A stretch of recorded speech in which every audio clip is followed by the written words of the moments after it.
नमस्ते, मैं हूं रवीन गौतम।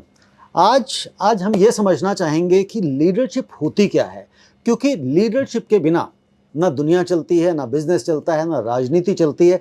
हर सेक्टर में आपको लीडर्स की आवश्यकता होती है। तो आखिर लीडरशिप क्या होती है, उसके क्या गुण होते हैं और लीडर्स बनते हैं या पैदा होते हैं, यह भी हम समझेंगे आज के लीडर देवगढ़ से। देव, आपका बहुत बहुत स्वागत है। नमस्कार। देव, आप डायरेक्टर हैं श्री लाल महल ग्रुप के, वाइस प्रेसिडेंट हैं आईआरईएफ के, बड़ी बड़ी पोजीशंस अलग अलग जगहों पे अलग अलग फर्म्स में आप संभालते हैं। तो जाहिर सी बात है, आपका जो दायरा है सोचने का वो भी अलग अलग है और डायनेमिक है। ऐसा नहीं कि आप एक किसी स्टैटिक के साथ में जुड़े हुए हैं और वही आप फोकस्ड अप्रोच लेके चलते हैं। तो डायनिज्म आपकी लीडरशिप में मुझे दिखाई देता है। तो सबसे पहले तो मुझे आप ये बताइए कि लीडरशिप होती क्या है। देखिए, लीडरशिप का क्या मतलब है। लीडरशिप का ये मतलब, लीडर का मतलब होता है जो रास्ता दिखाए। अब रास्ता दिखाने के कई तरीके होते हैं। आप अपने करेज से रास्ता दिखा सकते हैं, आप अपने डिसिप्लिन से भी रास्ता दिखा सकते हैं, आप अपनी नॉलेज से दिखा सकते हैं या अपने एक्सपीरियंस से दिखा सकते हैं। तो लीडरशिप को भी प्रोजेक्ट करने के इस दुनिया में काफ़ी तरीके हैं। जो रास्ता आप चूज करते हैं वो वही आपकी लीडरशिप क्वालिटी आगे जाके डेवलप होती है। तो असली लीडर वो होता है जो मौके को देखे, मौके की नजाकत समझे और उस हिसाब से अपने पीछे वालों को रास्ता दिखाए और ये समझे कि कमी, मेरे को जिन लोगों को मैं लीडरशिप या जिन लोगों को मैं रास्ता दिखा रहा हूँ उनमें कमी किस चीज़ की है, उनको किस चीज़ की गाइडेंस की ज़रूरत है, उनको क्या क्या चीज़ है जो उनमें लैकिंग है। ट्रू लीडर केवल वो इंसान होता है जो लोगों को केवल गाइडेंस ही नहीं देता, उनकी ज़रूरत के हिसाब से गाइडेंस देता है। आज के दिन सोशल मीडिया के ऊपर हम कई तरीके के लोगों को देखते हैं, उनके लाखों करोड़ों व्यूज़ हैं, वो कई तरीके के लोगों को गाइडेंस देते हैं, एडवाइस देते हैं, पर उन लोगों को हम लीडर नहीं कहेंगे क्योंकि वो लोगों को ऐसी गाइडेंस दे रहे हैं जो लोगों के फ़ायदे की नहीं है, वो उनके खुद के फ़ायदे की है। तो असली लीडर वो है जिसको अपना ऑब्जेक्टिव क्लियर है कि ऑब्जेक्टिव उसको कौन, क्या उसकी मंजिल है, किस मंजिल तक उसको पहुंचना है और वो उस मंजिल को पहुंचने के लिए किस रास्तों का इस्तेमाल करता है। जो मैंने 4 रास्ते आपको बताए, करेज, डिसिप्लिन, एक्सपीरियंस या नॉलेज, इन 4 रास्तों में से अपने पीछे वालों को वो जब वो देखता है कि उनको किस चीज़ की सबसे ज़्यादा ज़रूरत है तो वो अपना पाथ चूज करता है और आगे लीड करता है। आगे लीड करता है। लीडरशिप में एक चीज़ और आती है कि भाई जो टीम है, क्योंकि टीम के बिना तो लीडर होता नहीं है। आप अकेले तो लीडर हो नहीं सकते। तो टीम, जब टीम आपके साथ में है तो टीम को साथ लेकर चलना लीडरशिप है या टीम के हिसाब से चलना लीडरशिप है? किस तरह आप इसे देखते हैं? देखिए, कोई भी लीडर वो है जो लोगों को गाइड करे और लोगों को बिना साथ लिए आप उनको गाइड नहीं कर सकते। अगर आप ये सोचे कि मैं अकेला चलूंगा तो आप एक सोलो प्लेयर है, फिर आप लीडर नहीं है, तो आप प्लेयर है। असली लीडर वही है जो अपनी सोच को क्लैरिटी से बाकी लोगों में ट्रांसमिट कर सकता है, उनको समझा सकता है, उनको गाइड कर सकता है। तो इसमें टीम वर्क सबसे इंपॉर्टेंट होता है। तो यानी कि एक लीडर के पास पहले तो विज़न होना चाहिए, जिसे आप नॉलेज भी आप कह सकते हैं, उसके बाद चाहिए, और फिर उस विज़न का जो रोड मैप आप बनाते हो वो अपनी टीम के साथ शेयर करें और उसके साथ इम्प्लीमेंट करवाएं, तभी आप एक सच्चे लीडर बन सकते हैं। ऐसा ही है कुछ? जी बिल्कुल।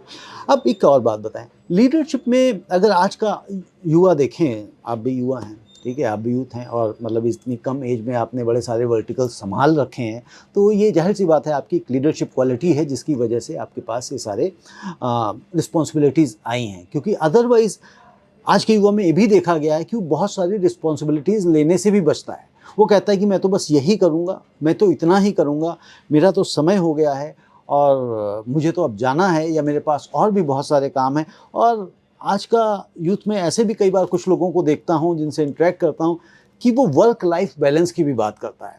जबकि जो और दिग्गज एंटरप्रेन्योर्स हैं, वो कहते हैं वर्क लाइफ बैलेंस जैसा कुछ नहीं है, काम काम काम काम। आप समझ गए कि मैं किनकी बात कर रहा हूँ। देखिए, अगर हम जहाँ तक वर्क की बात करें, फेयर नहीं होगा ये कहना कि आज की जनरेशन लेजी है और उनको काम से वो बचते हैं, क्योंकि अगर आज से हम 20 साल पहले देखें तो काम का नेचर बहुत डिफरेंट था, कंपटीशन का लेवल डिफरेंट था और लोगों से एक्सपेक्टेशन भी बड़ी डिफरेंट थी।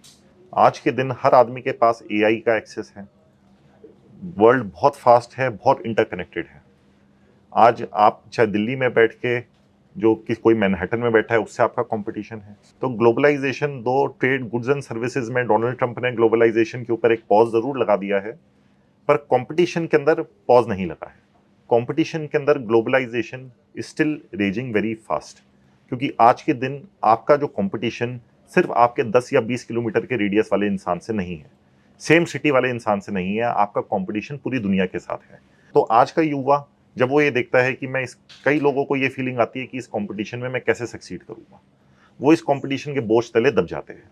तो इसलिए हमें कई बार ये सुनने को मिलता है कि वो इस काम से बचते हैं कि मैं इसको नहीं कर पा रहा या मैं केवल उतना ही करूंगा, क्योंकि आज की जो मार्केट की रिक्वायरमेंट है वो है सुपर स्पेशलाइजेशन की रिक्वायरमेंट। हमें एमबीबीएस डॉक्टर नहीं चाहिए, हमें आज के दिन एमडी डॉक्टर चाहिए जिसके पास सुपर स्पेशलाइजेशन हो हर चीज़ की। तो मार्केट की डिमांड्स काफ़ी चेंज हो चुकी है।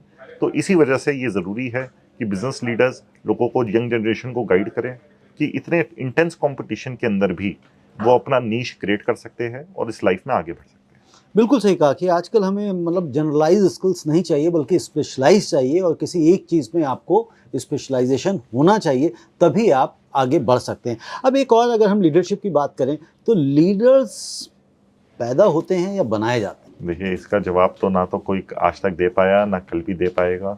मैं आपको ये ज़रूर कह सकता हूँ कि जिन लोगों को मैंने अपनी छोटी सी लाइफ में 20 साल पहले जिनको देखा था और आज जिनको देख रहा हूँ उनमें बहुत अंतर है। किसी को शायद मैंने 5 साल पहले देखा हो, उसको मैं कभी देख के ये सोच ही नहीं सकता था कि वो अपने आप में किस तरीके का बदलाव लाएगा, वो भी लोगों को लीड कर सकता है और एक टीम लीडर बन सकता है। तो मेरे खुद के पर्सनल एक्सपीरियंस से तो मैं यही कह सकता हूँ कि लीडर पैदा भी होते होंगे, बट ज़्यादातर तो मैंने बनते हुए देखे। ज़्यादातर बनते हुए देखें। देखो एक और बात, आपने 15 साल 20 साल की बात करी, आप देखते हैं कि कई बार जो 20 साल पहले थे उसमें फॉर एग्जांपल अगर किसी ग्रुप की या किसी कंपनी की बात करें तो वहाँ 10 एम्प्लॉय काम कर रहे थे, तो उन 10 एम्प्लॉय में से 2 तो सेम लेवल पे वो सब थे 10 के 10, उसमें से 2 तो कोई सीईओ बन गया, तो कोई डायरेक्टर बन गया, तो किसी ने अपना बिजनेस शुरू कर लिया, बट उसमें से 8 आदमी अभी भी धक्के खा रहे हैं, जिसे कह सकते हैं एक एवरेज लाइफ, एक मीडियोकर लाइफ जी रहे हैं। तो यहाँ पे जो लोग आगे निकल जाते हैं उनके अंदर क्या ऐसे गुण होते होंगे जिसकी वजह से वो आगे निकल गए, और जो पीछे रह गए वो क्यों नहीं निकल पाते? ज़्यादातर अगर हम नोटिस करें तो मैंने कई कमियां देखी है कि in spite of having good skills and knowledge, कई लोग लाइफ में कई कारणों की वजह से आगे नहीं बढ़ पाते। उसमें सबसे पहला तो है उनका व्यवहार। आज के दिन हम ये देखते हैं कई लोगों का वर्क के प्रति जो सिंसियरिटी है, अपने वर्क एनवायरनमेंट में जो व्यवहार है, वो बहुत अच्छा नहीं है। क्योंकि लाइफ में आपको कई चीज़ों के नंबर चाहिए, सिर्फ आपका स्किल और आपकी नॉलेज आपको आगे नहीं लेके जा सकती।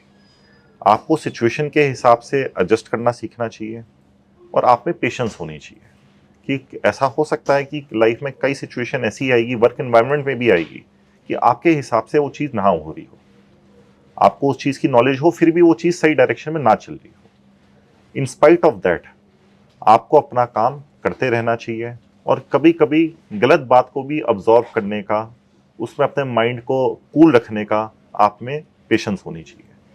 अगर आप में ये नहीं है तो आप पूरे लाइफ, मैंने कई लोगों से कई देखा है, बहुत नॉलेजेबल होते हैं बट छोटी छोटी बात पे इरिटेट हो जाते हैं, जॉब छोड़ के चले जाते हैं, इमोशनल हो जाते हैं बहुत, उसके बाद अपने वर्क को और अपने खुद को, अपने आप को डैमेज करते हैं। तो ये कुछ बिहेवियरल ट्रेट्स है जो लोगों को लॉन्ग टर्म सक्सेस से दूर रखते हैं। तो मैं आज के युवा को यही एडवाइस देना चाहूँगा कि अपने आप को पेशेंटली चले। अगर कोई चीज़ आपको पसंद नहीं भी आ रही है तो उसको ऑब्जॉर्व करें, अनटिल एंड अनलेस कोई ऐसी चीज़ हो जाए जिससे आपको कोई बहुत डैमेज हो रहा हो, चीज़ों पे रिएक्ट मत करिए, अपना काम करते रहिए, आपको आपकी मंजिल मिल जाएगी। राइट, यानी कि हर बात पे रिएक्ट करना आवश्यक नहीं है, पेशेंस आपके अंदर होना चाहिए। और एक और जो मैं कहना चाहूँगा, जो आपने शायद ऐड नहीं की, रह गया, कि अपग्रेड भी अपने आप को करते रहें, सीखते रहें, तभी आप आगे निकल सकते हैं। क्योंकि अगर हम जब ये सोच लेते हैं कि भाई मुझे सब कुछ आता है, मुझे और सीखने की आवश्यकता ही क्या है, तो वहीं पे मुझे लगता है कि वो अपनी ग्रोथ पे फुल स्टॉप लगा देते। देखिए, अपने आप को अपडेट रखना, आज के दिन आपके पास इतने सारे टूल्स अवेलेबल हैं, आप अपने आप को अपडेट, मैंने ये बात इसलिए आपको नहीं कही क्योंकि अपने आप को अपडेट रखना बहुत ज़रूरी है, वो भी एक सक्सेस का इंग्रेडिएंट है, पर इसके बिना भी आप सक्सेस पा सकते हैं। ओके। अगर आप अपने आप को ना भी अपडेट रखे, आपने एक चीज़ सीखी, आप उसी को अपने आप को रिफाइन करते रहे कि आप जो एक चीज़ कर रहे हैं उसी को ढंग से करें।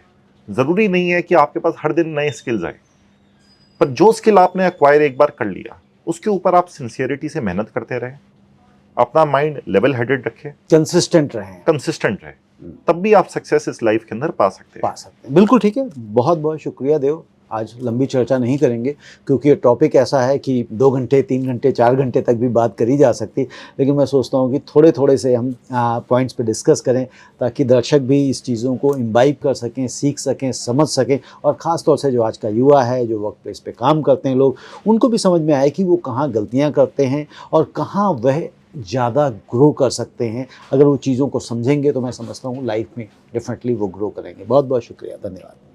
तो ये थे आज हमारे साथ देव गर्ग, और उन्होंने लीडरशिप के विषय में बताया कि लीडरशिप यदि अपने अंदर पैदा करनी है, डेवलप करनी है, तो आप कैसे कर सकते हैं।